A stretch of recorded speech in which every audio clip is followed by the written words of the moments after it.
class. Hey guys, happy Friday. Welcome to our Friday beading class. And today we're going to do bubble jewelry, which is a request from you guys that I thought was really cool too. And it's something that I used to make a lot of these. I used to really love them. And I made so many.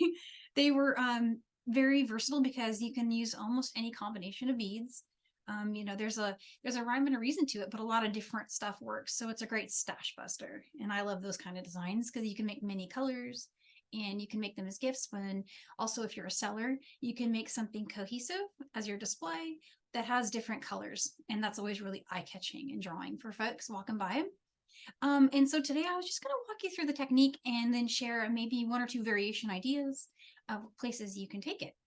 And so it's actually, I feel like it's beginner friendly. So I'm going to show you what I used and then we'll talk about other stuff that will work after. But what I have on the mat are two samples and the beads that I used, thanks Felicia, to create them. And so this is one of the Czech 3-packs, and these are still in the stores. And last time I checked, they were like on a really good offer, like where you like buy two, get one free or something like that. So great time to stock up on those. And I only used one color out of this pack. I used this beautiful red one. If you can't find this color, but you like this combo and you want to use these beads, there's also on this, what's it called? The wall where they're hanging. You can find a very, very close color in the 6-0. So this is a 6-0 seed bead right here. That's the big one in the middle there. And so any of these kind of things will work. And in fact, in this pack, it's all 6-0. So you can make a bunch of variations. I believe this one is called Cheer or Flame, if you look it up on the website. And the part numbers for everything I'm going to walk you through now are also right here. So you can just go and find those in either the app or even in store that way if you just can ask folks to show you where they are. Okay, and then you'll need some 8-0 seed beads. So for 8-0, I went with these really beautiful Silverline Gold. So I was going for kind of an accent that would make a little pop. And in person, I was sitting with my friend Lena the other day, and she was showing me compared to the photo and compared to what she was seeing in person, that it just doesn't come across on the camera how cool this pop of color really is. Just having that Silverline sparkle in there gives it some kind of like it's like a depth, I guess you could call it. And it looks so cool when you're wearing it. So definitely that pop of Silverline. It's really cool next to matte. I think it looks really neat. So that brings us to the 11-0. And I went ahead and grabbed these. So with Czech seed beads in 11-0, they tend to be a little thinner. With Toho, they're a little more boxy, the shape of a Toho seed bead. So I thought they worked in a way that was more beginner friendly for this type of design. Now a Czech 11-0 will still work. It's just a little thinner, so it's going to be a lot more pronounced. It's going to bring these in real tight. But the blockiness, the cylinder, almost cylinder shape of these, it really does complement the jump to 8-0 really nicely. And you can use any 8-0, like I think there's some Toho 8-0s. You can use Toho 6-0, but the roundness of the Czech beads, when you get up into the 8-0 and the 6-0, they flowed really nice in this design. So if you're just starting out and you want to have like a really successful result and just get the feel for it before you try the next stuff, I recommend this combo, a Toho 11-0 with Czech 8-0 and Czech 6-0. It really worked for me. Okay, and so for thread, I used let's get that for you, Wildfire. I used the 0.006, and I've been using a size 10 beading needle. Size 10 or size 11 will work. You can use a size 12 if you want. This one's really forgiving. The hole diameters on the Toho is super generous, and that's the only one you'd even struggle to get through at all. The 8-0 and the 6-0, they're going to work with even the largest needle. So just use what you got. And then at the end, there is a bonus handout that shows an idea. It's a completely optional idea. And it's just a way to do a little stitch in. So it's not part of the plan for class, but if we have time at the end, I was gonna maybe just walk you through making one. It's something that I was playing with for ending peyote. And it's because, when you get one of these ends, they're so cool looking, but then where do you go from there, right? There is also a few other ideas that I'll share when we get there, but this was one. And I did create a handout that shows how I did it. And then you can either just do one and attach like a jump ring, go right to your clasp, or you can put one in every single down bead. So you come out of the up bead and you stitch through it, and you can make a little attachment like that. It's kind of a messy wrap going on here, but a really fun thing you can try. And that's pretty much it. Yeah, I've got a few tools related to those items there that I'll show you. But let's start with the basic stitch. Let me show you guys how to get this going. So you can do this in a lot of different counts. I started with an even count 10 start. And what I'm doing right now is grabbing a pair of chain nose pliers. And here's my Wildfire. I'm gonna take the end and flatten it. And it's like our first thing we always do right before threading the needle, because it makes it so much easier to get through a needle that way. So how much should you cut? Go with a good wingspan and maybe a little bit of an extra for tail. But this design, here's a couple ideas. So you will have to add thread on a design about this long, or let's say this one, which is, ended up being a little longer. I added thread 4 times when I made this design, working with my wingspan. So that's holding one side and then bringing the spool all the way out like you're gonna fly. And so that's a lot of thread. This uses tons of thread. And with this one so far, I've added 3 times. So this last one, I'm just getting short here. So you see I'm about to run out. So knowing that, a couple things you can do, you can save yourself a thread add by leaving a massive tail and just working from the center, because the cool thing with this is you can work back from wherever you start. You can go both directions, right? So you can start out your stitching, and then if I wanted to, I could take the tail and start working the other way with it. So just something to think about when you're getting started, or feel free to just cut a comfortable working length and as thread is needed. Peyote stitch is really easy to add thread. So you just weave in, and we can talk about that too. But so for now, I'm just going to cut a comfortable length for me, a little shorter than usual, for the camera. And there's that. Okay, and so here's the end that I flattened. And here's my needle. And just, go slow and take a look at it. It doesn't immediately go through, turn the needle.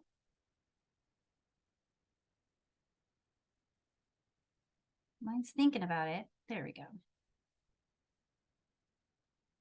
I might be accidentally working with a 12 here. Not sure. I grabbed what was next to me. And there we go. So just fold it over. If you're working with a really long strand, you can bring more through, fold over more than that, but at least something that you can get a grip on it. When you're stitching, you'll be holding it like that. All right, so I'm going to clear this off. What I have out so far on the mat currently is I have the Toho 11.0, and then I have the Czech 8.0. So we'll be working with those first, and then I'll bring in the 6.0s when we're ready. And so the easiest way to start peyote stitch, it's just even count, stuff that we do a lot. The best way to do it is to just go ahead and string your first 2 rows. So for us, that's going to be 10 beads. So I'm going to string 10 of these. So there's 3, 5, 6.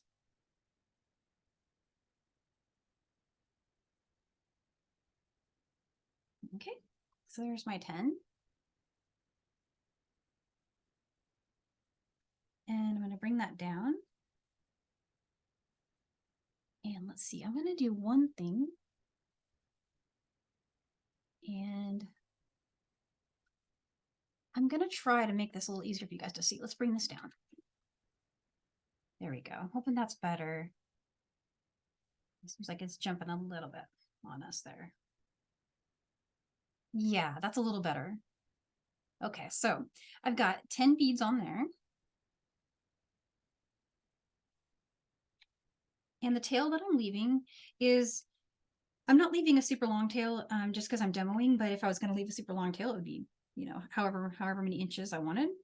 But leave at least 10 to 15 for doing your end. Even if you're going to do just one of these, you'll need to do another row and stitch it in. So, 10 to 15 inches or so of tail. And let's pick up our first bead for what is row 3, right? So rows 1 and 2, they're strung here. So I'm just going to pick up 1 and skipping that first bead from the 10 we strung and go through the next one, that 9th bead there. And what I'm doing here is I'm just pinching everything in place so I can keep my tail from sliding away. Pull up. And then just pull that working and tail thread apart, just from this side to this side, just make it pop. And if it doesn't immediately do that for you, just help it. You only have to do this the first row. And after that, it gets a lot easier. So what you're going for is a little segment that looks like that, where the bead just kind of pops in place like that. And we're going to repeat that until the end. So here's another one. It's my next bead. And here I'm going to skip the next bead in the row and go through the one after it. And then again, I'm just going to pull those threads apart. And it'll do something like that.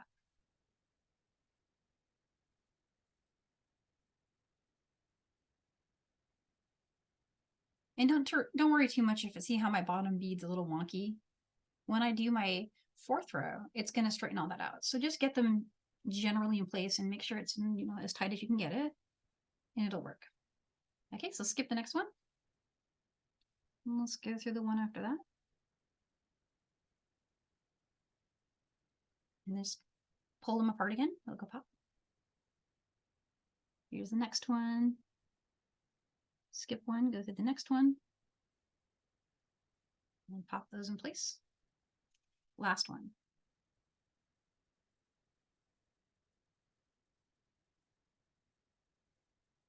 All right. So you have something that looks like that. And it might do a little whisper, where it's bending. We'll fix that next. So I'm going to pick up, oops, I'm tangled over here. Pick up my next bead. So this will be we're going to switch and start going this direction now.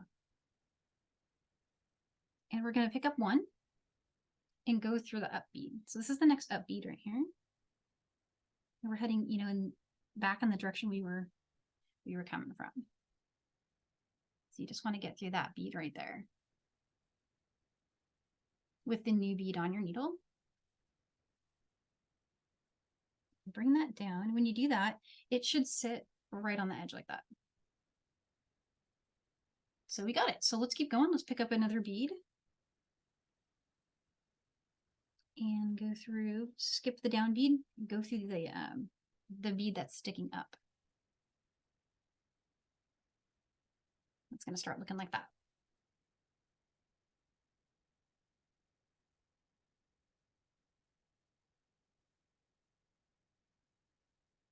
You guys are cracking me up in the chat. Here's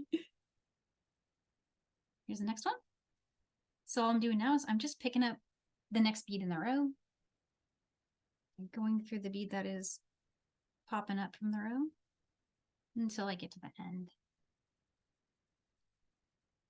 All right, so we've finished 4 rows.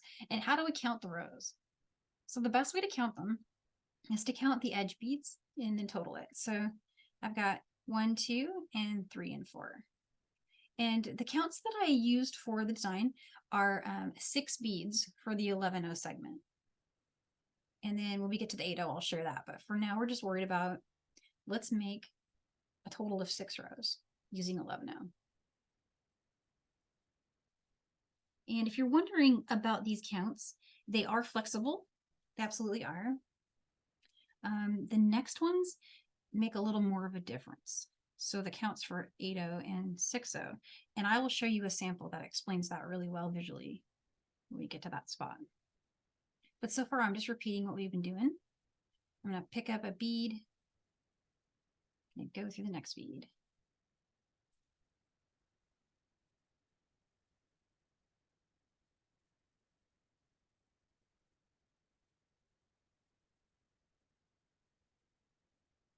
There we go. That's row 5 done. We just need to do row 6. And these 11-0 Tohos they kind of, I don't know, they really do lock together. I wouldn't call them like a cylinder bead in the sense of like how the delicas are, you know, but they are easy to work with when it comes to peyote. It's a really refreshing stitch up. They lock a little bit, like kind of like those cylinder beads do.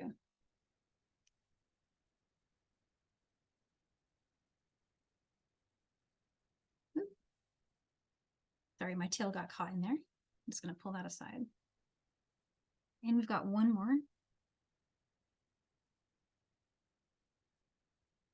Last but not least. All right. So there we go. So I'm going to show you two things. One is a little trick that will make your life way easier when transitioning up and down from bead sizes. And that is when you get to a spot where you're going to make a change that's going to put a strain on the width. And it's going to force, or it's going to kind of try to undo your nice tension here. So we did some really nice work here. And I want to maintain that, I want to have it stay put together with the next thing I'm going to do. So one of the things you want to do, so from here, this is where we would normally pick up a bead and go through the up bead, headed in that direction, right? Before you go there, come back through this one. So this is the bead that's just one down from where you're exiting. Let's go through there. And then make a turn. Come right back up to that same bead that you were in when we finished row 6. So we went up through that bead, and all we're doing is just coming down through the bead again. So you made a loop. You just went in a circle, kind of like a little square stitch. Use your thumbnail. Make sure that's nice and tight. And there it goes. So that edge bead now it's just a little bit, I don't know, you could call it locked. So now when we transition up to the 8-0, it's not going to make this row come loose. And that's nice because it's really going to help us when we get to the 6-0s. So here's our first 8-0 bead. And we're doing the same thing we've been doing. It's going to look a little weird. You're going to get nervous, but don't worry. It looks funny the first 2 rows. And then it gets way better. So we're just going to go 8-0, skip the down bead and go through the up bead. So far, so good. I'm doing something though. As I'm working, I'm doing this. I'm kind of bending it around my finger. And that's a little bit of the secret sauce to getting this to work. Because what happens when you start going to the larger segment is it bowls this in a little bit. See how it's got a concave? You can almost bend it around your finger a little bit. If you encourage that now, it's going to be easier to do each subsequent row. So let it take that shape. Encourage it to keep going. So let's get the next one. Through the next up bead. So you see I'm kind of bending it.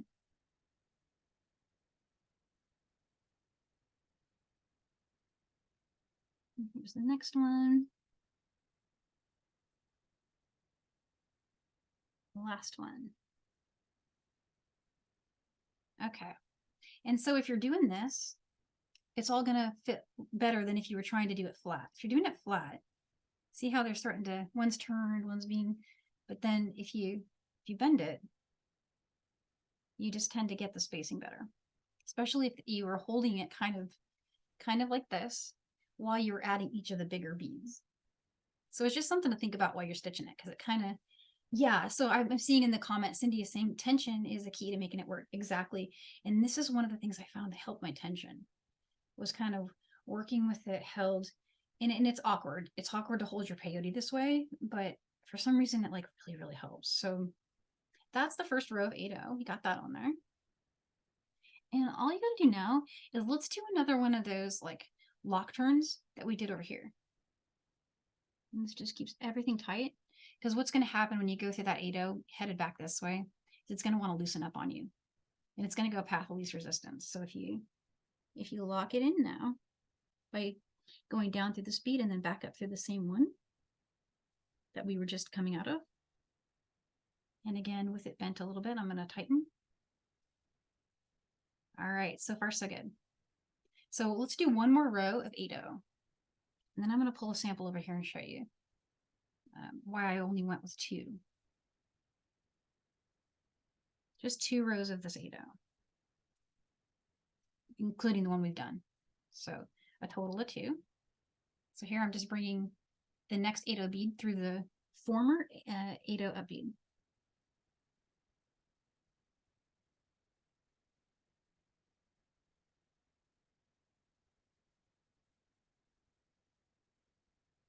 And let's come along down this way, and 1 more to go.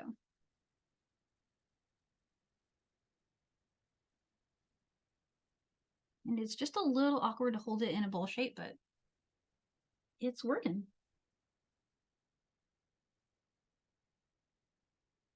And so you'll get something like that. Let's do our lock.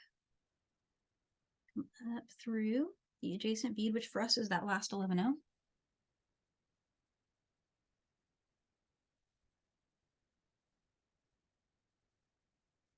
And then back out through the 8-0. Edge bead there.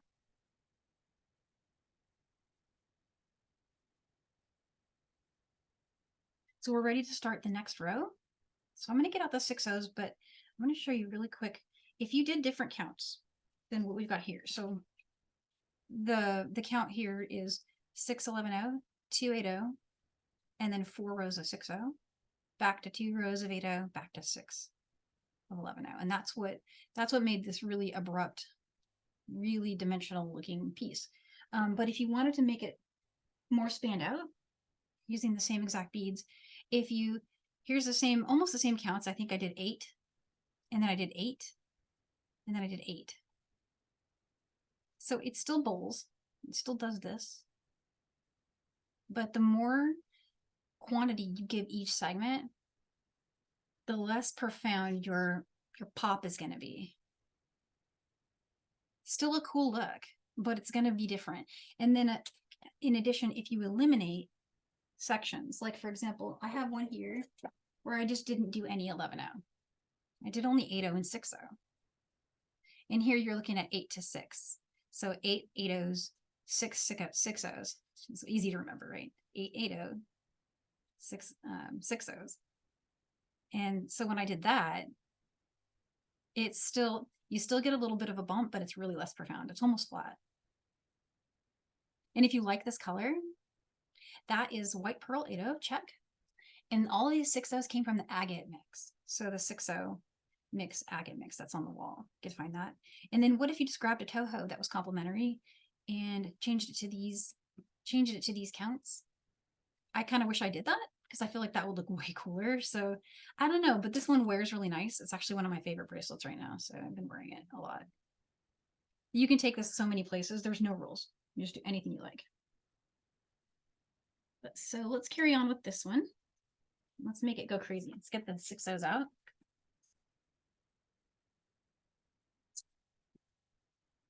This one I feel like was the most dramatic looking. That's why I kind of liked it. And then as far as 6-0s, how many am I going to use? So let me show you. This is what is left. And these tubes are 13 grams. If you're going with a Czech 3-pack, you're looking at 13 grams. And you'll get something this long from it. And then you'll be completely out of 6-0. So like this one here, that's the one I made this one with. I think I had like 1 or 2 beads left in there when I was done with this one. And I moved them over to the one I'm currently working. So currently I have this much left because I didn't work a full length on this one. So actually I probably had a little extra from the former. Give or take, to be safe, just assume you're going to use that whole thing. And so if you can grab 2, great, or just grab a 22-gram tube if you're not sure. But I believe you'll safely get at least this many repeats from one. How many do I have here? 1, 2, 3, 4, 5, 6, 7, 8, 9, 8 or 9, which come out to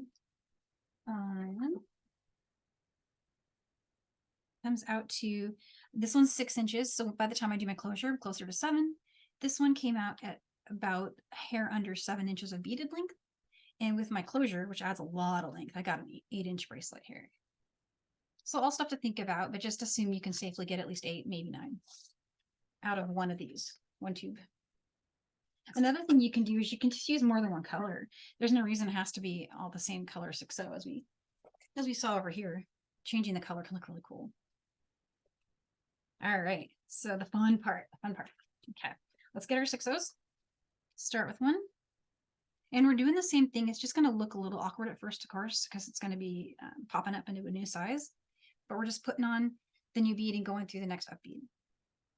For the first row, try to, it doesn't really matter, but try to select for the ones that are, the width is a little smaller on your first row. And that will help you get it to gradually climb up. So to give you an example, let me see if I can find one that's, these are all pretty even.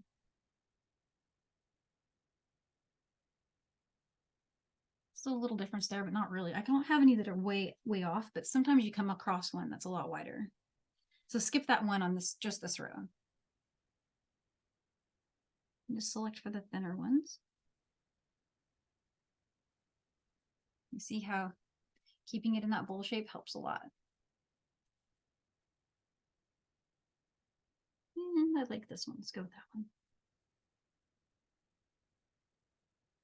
Okay. So we'll do that lock turn here.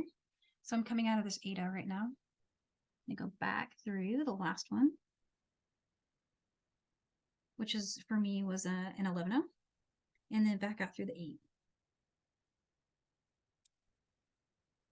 Tighten that up. So far we've got that. And let's make a turn. Pick up a new 6-0. And let's go back through this one here.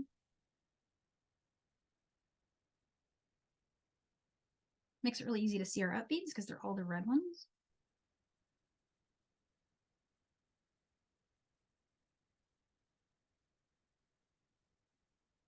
And now I'm being less picky when I select my size of 6-0. So far, so good. Just popping right along. I'm going to head back through this. That's the 8-0. So it's just whichever one is one bead back in your stitching. And it might be an 8-0, it might be an 11-0. Just make sure it's one bead back. And then back up through the one you were exiting from. And now all your work is secured. We're going to do 2 more rows like this, and then we're going to go back to 8-0. And yeah, Vera, I'm doing it every row, except for when I get to the 6-0s. After I've done like 2 or 3, I don't do it every row of the 6-0 because you just don't need to. You just do it when you're making changes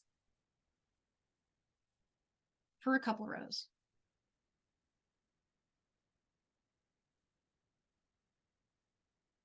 But I noticed that I did do it for, I guess you could say I did it for the first 2 and the last 2 of every 11-0, and I did it for all the 8-0 and all the 6-0. You might be able to get away with just doing 1 on the 11s, but 1 on each transition end. But you know, feel it out. See what works for you. If your tension's really tight and you're able to get that next turn made without disrupting your previous row, a lot of folks can do that. So it's just something that you just got to try and see.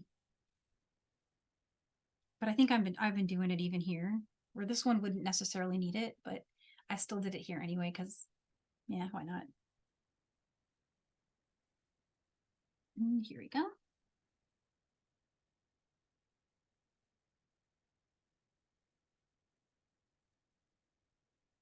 And it's just so fun. It's fun to watch these come together. They really don't take that long. All you're doing is even count peyote with just 5 beads per row. So it's a fast design, right? And so right now it doesn't look like our sample yet. I'm going to do a locking row. On this one, your last row is 6-0. So this is the 4th row of 6-0 seed beads. Do the lock because we're about to do something that's going to put pressure on it. So at least on that last row. Okay, so it just looks kind of like a little, maybe a little fan. When we bring on the 8-0, it's going to make it all come tapering down. And then the 11-0 is what really gives it its magic. So we'll do the 8-0 next. And give me a shout if you need me to slow down. I've sped up a lot on the peyote. I'm just assuming everyone's kind of got that figured out with a bead thing. But if not, just let me know.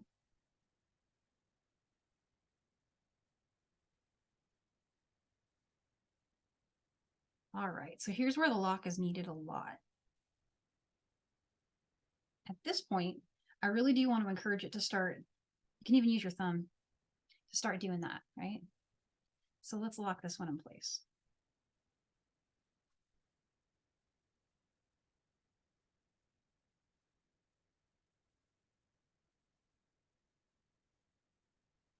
It's starting to look like it. Let's put one more row of 8-0.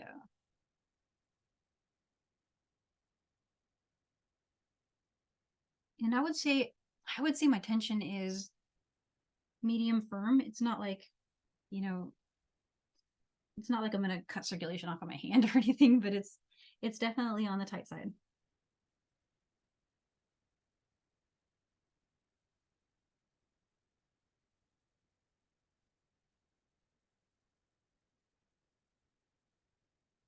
Okay. So you've got this going on now. And I haven't even locked it yet. So when you do the lock, it'll just keep everything even tighter. There's one. And back out of the same bead. All right, so far so good. So now we're going to go back to 11-0. So those are here. And we're just going to go through each bead. There's one. And it's going to look like it doesn't work at first.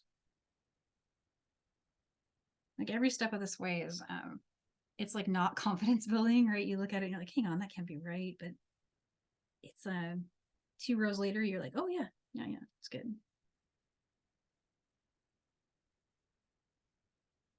See, it's really bringing it down, back down to the same width as the 5 of the 11-0. So definitely gonna lock this one.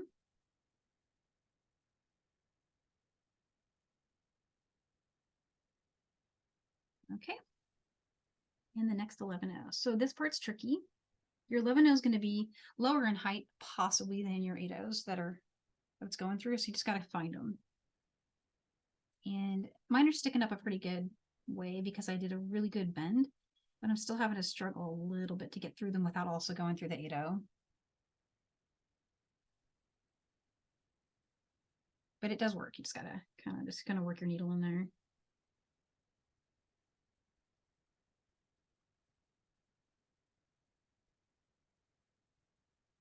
So far, so good.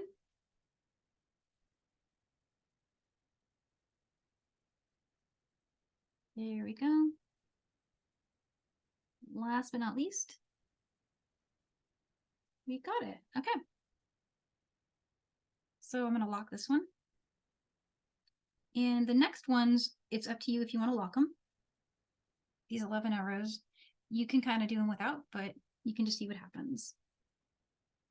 We need to do a total of 6. We've got 2 done already.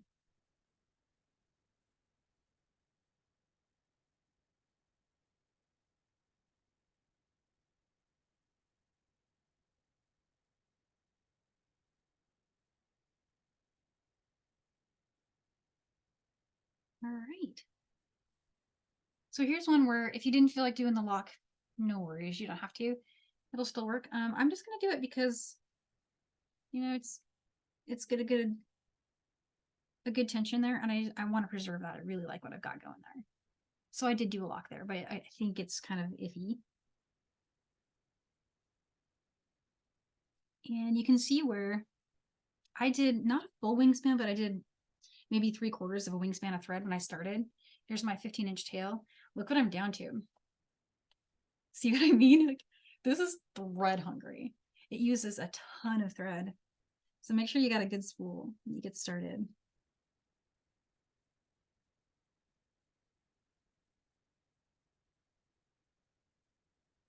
And I'm going to show adding thread, obviously, because I'm running out. But if you cut the full wingspan, like the, I don't know, say like at least 100 inches or so, you won't run out this early. You'll get a few bubbles in before you run out.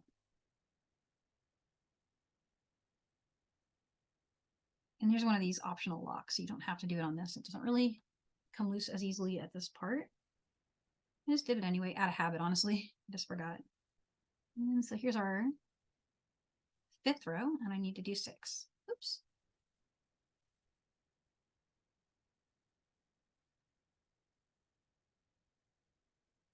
Yeah, and Vera's saying it's better to add thread, and I agree. And you know, I get to where now I think I'm just gonna go with a long strand, and then inevitably I spend more time untangling something that happened.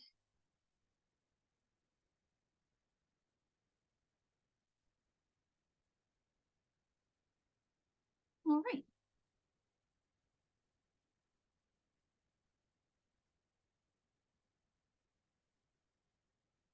Here's our 6th one.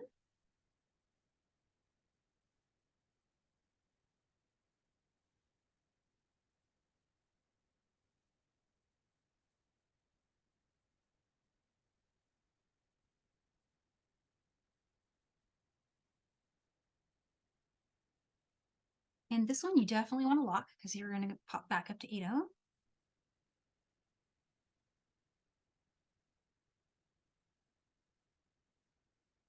And that's pretty much all there is to it. And there's one of our little bubbles. And it already kind of has that little really cool, kind of like a worry thing, like a worry stone. It's really fun design. It's really addicting to you. You'll get into it. So how to add thread. If needs. Oh yeah, because in Peyote stitch, so there's a question about how to count rows. In Peyote stitch, each row is going into, one row is going this way and one row is going that way. So the row that I just did is the last bead in that row is this one, right? And you could also count it like this. You could say 1, 2, 3, 4, 5, 6. Just count the diagonals. But I always think it's easier just to count both edges. But that's up to you. But keep in mind that for every single one of these edge beads, you had to go up and back down to create that. So for every one of these, there's 2. And that's why I count the edges. And it kind of works, it's one of those things that where you kind of have to just decide what you like most. I think there's a lot of seed beaters that'll tell you to do a zigzag count, and that works too. So if you're like this, I've got about, how much do I have? It's probably a hair shorter than I should have let it get, but I'm looking at about under 7 inches there. So I'm going to stop using this strand. I'm just going to leave it in place. And then you want to bring on a new one. Where is it? It's thinking about it. And do the same stuff that we did in the beginning of the last one. We're just going to flatten it.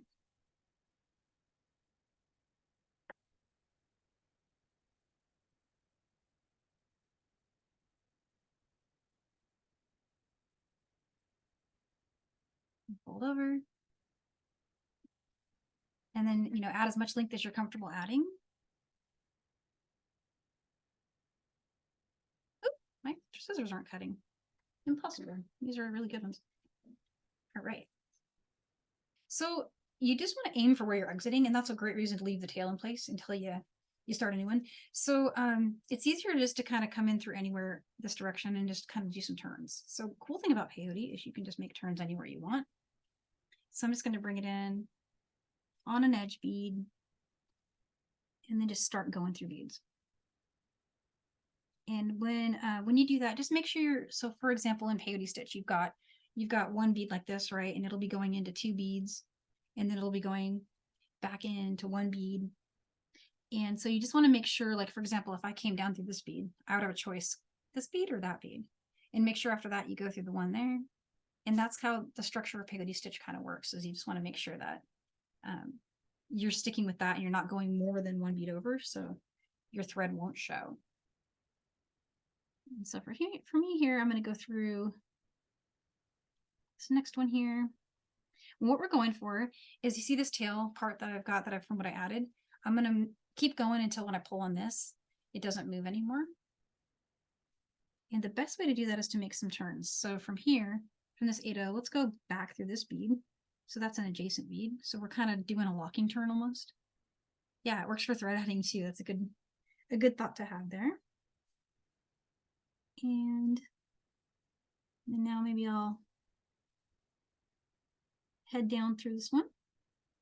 So there's another turn. The magic in peyote tends to be 3 turns. So that's my second turn there. And let's see what happens with the tail when I pull on it. There's the tail right here.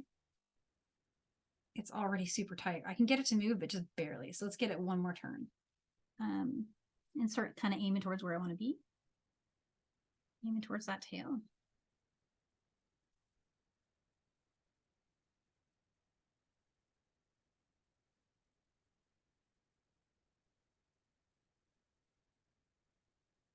All right, so let's do another turn. From here, let's go up through one more and then I'll turn on this edge. So back up this bead. And then up through this one.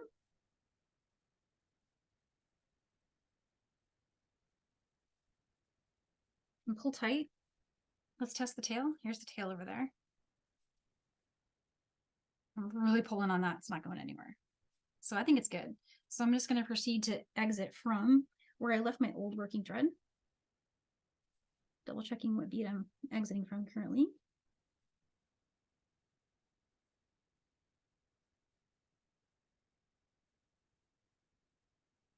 I'll go to this one. There we go. For some reason it wouldn't go through that bead, but I got it. And then this one. And the last one. Okay, so when you reach your old working thread, they just leave it for now. We can get rid of this though. This tail, I'm just gonna push down, pull up. If it worked. Did it work? You can also thread burn that little end there. It didn't quite cut as close as it usually does for me, but so I've got to where I want to be. So now what I would do is I would just start building more rows.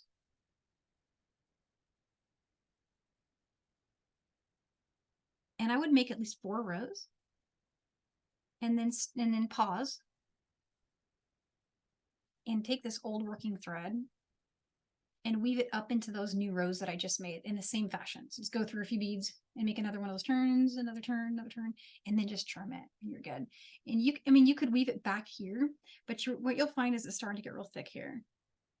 And if this was on this design, it doesn't matter as far as flowy.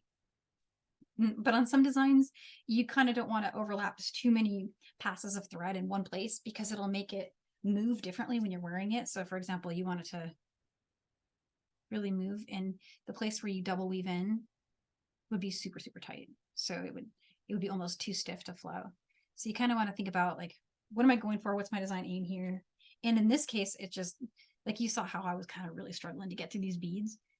If I was to put the needle back on here and try to weave this back in here, I'd be struggling to get those through. So I think it's easier to just leave it. And sometimes I finish my whole piece and all of my thread adds are just left hanging, my old working thread from every ad I did. And that's how I can tell you at the end of every design how many times I added thread because I left them just to count. And it gives me a good estimate of how much thread I used. So if you're going to write a PDF, it's another way to, you can just basically keep track of how much you cut every time and then measure all the ads and you've got a pretty good estimate. So how is everyone feeling about this? Do you guys feel like you want to see another up and down of that? Or we could play around with finishing it. I'm going to finish this row. What do you guys think? And let me know. Danielle, I'm just watching the clock. And Yeah. so I definitely want to make sure you have time to finish it. To show the finishing? Sounds good. Awesome. Okay, so what you do from here is you would just keep going and everything that I would need to do from here up is going to be exactly the same as what we did from here to here. So a direct repeat. And this class is going to be recorded and replayable on Monday. It should be up, so you can just go and watch it again if anything doesn't make sense when you're starting. But that's pretty much it. When you get to the end, there's a lot of stuff you can do. We've done a lot of classes that show different ways you can end peyote stitch. And one really good one that you can look up is there was a class we did where we made these little peyote tiles and they had little flowers on them. I did a similar wire wrap finish for that one that had, oh, and it was for Toho 11.0 as well. It was a little loop and then it had a jump out loop and then it kind of came down through the next down bead section. So if you like that idea, go look at that one. But today I've got something different. This is a little infinity stitch in. And it works really well. I'm going to show you how I did that. I want to share one more idea that's hot off the presses. I haven't made it yet to show you, but I think it would be really cool. So you're first to see it. I found these. I'm like, hang on. What if we stitched one of the loops on the top, right? And I think it would make sense to be the top, be the flat piece, you know, the little flat one. So you'd actually have to stitch it on top of your, and it would overlap a little bit. So you want to make your, maybe make your 6 out edge 10 beads instead of 6. And then let me show you what these look like. I actually wish I'd thought of this before. If I'd thought of this before, this would be what I was showing you today, because I think it's a win. But how these look is there's like this, right? And they just lock like that. They're from the sewing section. Would this be cool? Oh, hey, thanks, Felicia. Felicia posted the seed bead tile art that shows the other way to do a wire finish. So, but where I'm going with this is you could stitch that on top like that. So this, let me show you in the silver. The silver will show a lot better. Okay, so one on top like that, maybe right on the edge. And then just stitch it down through the beads. You can use the thread passing in between each bead as like a thread bridge to come up and down, up and down, up and down. Get that locked in, weave in, trim, and then come over here on this side and put this one the other way, right? Because you remember it's got to hook through. So you'd want to put it like that and stitch it on the back side. So like that way.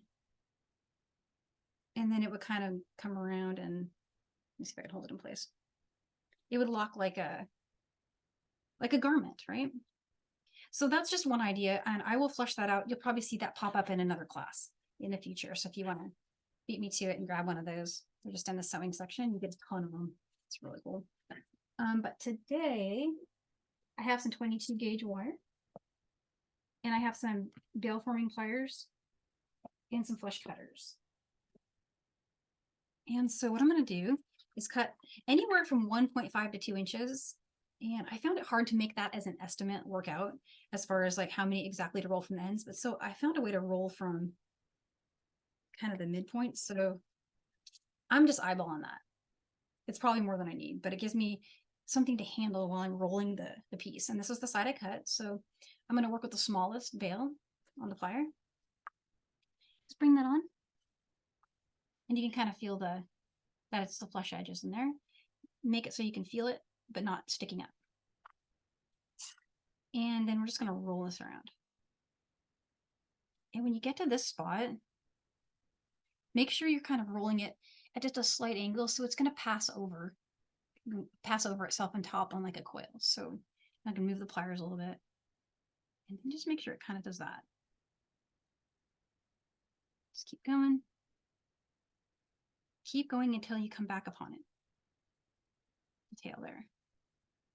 It's like I'm almost on it. Like right there, that edge. And from here, you can just take it off the tool. And then bring that smallest point somewhere like that.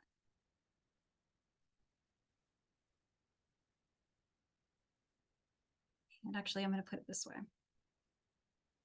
So I'm going to weave it in a different direction.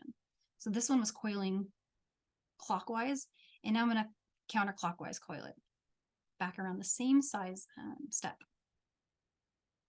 And so you see how it's kind of crossing itself like right there? Move the plier a little bit. And then just keep going and try to keep that coil tight. And there'll be a point where you have to move over that spot. Okay. So you got something that looks like that. And both of my ends, so my, like, you know, the tails, the places where I cut, both of those are on the inside. So the thread isn't going to be tempted to come out. All the pressure on the thread is going to be on the side where there's nothing open. I'm going to flush cut that right close right up next to all that. And be careful not to cut your coils. So you've got something that looks like this, and that works great. You could go with it right now like that. If desired, you can flatten it out. So just grab any chainers and just kind of try to position them in there on their side. It doesn't want to go for me. There we go.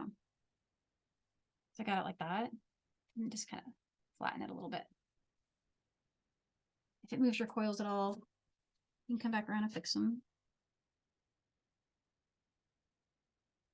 Unfortunately, I don't know how to work harden this. The other one, also hard to work harden, but the tile one.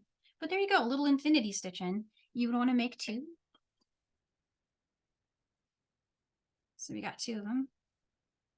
And then just get your end here. And I'm going to pick up a bead. So it's even count, so it doesn't have true center, but that's okay. Just kind of make it sort of the center. So you're going to have a down bead, and then you just pick one of the center down beads. So here's my first edge. One more. And let's go ahead and add it now. All you gotta do is just go through one of the loops. So just bring your needle through one of them, and then just through the next up bead. And it should just make it pop like that. This also adds a little bit of length, which is cool. So if you're looking to get a little extra inch out of there, this will give it to you. 1 and 2. And so what I actually did there isn't a true center, but what I did is I added 2 beads, added a stitch in, added 2 beads. Since we're adding 5 every row, I just made it my 3rd one. And that's it. You'd want to reinforce it. Just come back, go through this last one over here, and head right back for it. And maybe pass through it 3 times. Make it extra strong. Now, if you wanted to make 5 of them and have it take the place of every new bead add, you can do that. And I'm still kind of playing with where to take it from there. And I'd love ideas. If you guys think of something, I'm so excited to know, because I got a little stumped. I'm going to show you when I get to the end of this what I did. But it's okay to let yourself play and try kind of like unusual things, because that's where once in a while something sparks and it's like, hang on, that's really cool. And sometimes you end up with something you take apart. In truth, that thing that you take apart is going to be the more common outcome, but every once in a while you get something you like. So this is easy. This is quick. I would just put a jump ring on this, and any clasp I want, and then call it good. Or if you wanted to add, basically you'd have to make a total of 10, 5 for each side. If you felt like doing that, let me get this out of the way really quick. It'd be easier to see.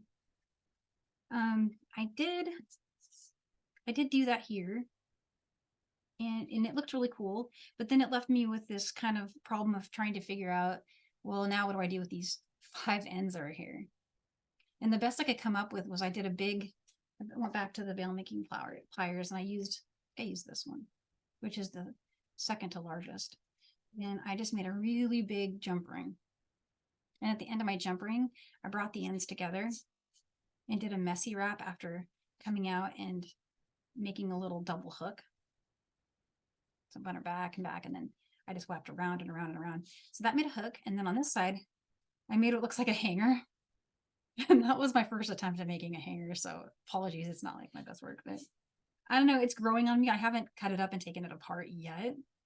I may do. I don't know if I'm totally in love with the way it moves like that, but this is how we get ideas. We just try weird things. And so that's how it works. It's a little tough to put on, but once it's on, it actually looks really cool. And it gives you more than an inch of extra length. So if you just didn't want to make any more peyote bubbles that day, just switch to wire for a while, and there you go. But yeah, let me know what you guys think of that. If you like this kind of stuff, I can do more of it.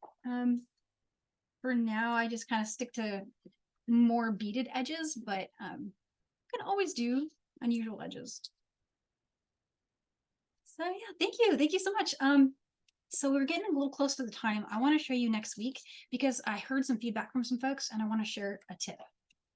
Let me bring this back. Ew, I made a bead mess I get to clean later. All those beads went up under my computer monitor. Yay. Okay, so next week we have a pearl knotting class. And in the handout for that class, it calls out 2 different pearl strands. One of them is the 4-pack or the 4-strand card and has 4mm, 6, 8, and 10 on it, I think. Anyway, I used all of them here in this one, and I used the black good broad thread. The thread I'm using for next week is this, the polyester cord. And it's a really fun technique. It's a neat spin, but it worked really well. And it worked with so many different things. And the next thing I found in my stash was something I bought at Michael's a while ago. And at the time I wrote the PDF, I could still find it in my store, but I should have double checked that it was findable by a search SKU. And I apologize, guys, if you look it up in the handout, this strand isn't available currently. It's this really cool ombre, but they have a lot of strands like it. They have tons. And then I found this strand. I found these freshwater pearls, and they fit really, really nicely. In fact, I was kind of surprised because you know how like a real pearl drill, if it's a natural pearl, it tends to be really tiny and kind of hard to get through.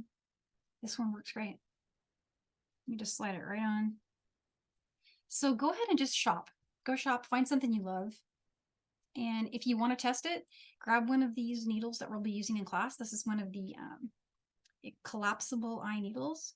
And then just run a strand of the good broad thread through it, fold it over, and just test your fit. And if it fits, it goes, it works. So I'll probably teach with these next week. I do have my other sample here to show you as well. It's in progress. I stopped when I realized the beads weren't available, but it definitely gives you ideas, and it looks really cool. All right, so that's next week, and then we're on the hour, so Danielle, January, yeah. sorry, just before you go, I promised to ask, your earrings were noticeable. Are you wearing anything special today? Yeah, January class. Yeah, let me put those on the mat real quick. So this is the second January class. It's really cool. It's like, I'm going to show you the first one really quick. It is. So here's our January 5th class. And then a week later, we'll switch to this one. So it's all just this crystal wow. Everything is, you could make yourself entirely sparkly. But I really love these. These came out, this is a simple technique. This is a beginner class. It's a more of an back to basics intro to brick stitch, but I did something special for you guys with the beading experience. So it's a more of like a layer, the way we did the fringing. So it's a spin on something that we do a lot, but it's still really cool. And sometimes those classics, they're the ones I got up and put on today, right? They're my favorite. I've been wearing these a lot, and they're good for New Year's. Like, and you could do any color. And this is right angle weave. This is another basic, but I made it interesting with a pattern. So it's kind of January. It's kind of like, hey, let's do ordinary stuff, but with something extra. And so the third January class is something we all know, a lot of us know anyway, but I'll teach it in a beginner style. It's just square knot, good old square knots, right? But somebody asked me about, hey, can I ombre colors together? And we have all those bright colors of cord out. I put the link to the Michael SKU in the handout for this, for all the colors, but I just did the ones that are on the wall in store because they're the easiest to find. So you can go from white to like this natural, and then to black, and then back, all with without being able to see your ads, right? And again, that's kind of a go-to technique. It's one that I was surprised because when I posted a reel once and I'm like, hey, how'd you change colors? And I'm like, oh, I kind of thought that was more something everybody knew, but I guess there were some folks that wanted to see it. So I added this as another one of our beginner classes, and so I hope you guys will still come. I know everyone here today is probably like super advanced beaters, so, but we'll still have a really good time doing all these. And I'll add little extras too as we go. So that's what I have so far. And then, yeah, and I'll tell you when I have February. Actually, it's on the mat. We got some hearts coming up, really beautiful hearts, and lots of pinks and reds. So yeah, we only have one more class for 2023. That's like, how did that happen? I still feel like it's like April, you know, I don't know what happened to my year, but here we are. So hopefully I'll see you guys next week. And if I don't, I want to wish you a great holiday season, and we'll see you back in January, if not next week. All right, happy beading, you guys. Have a great rest of your weekend.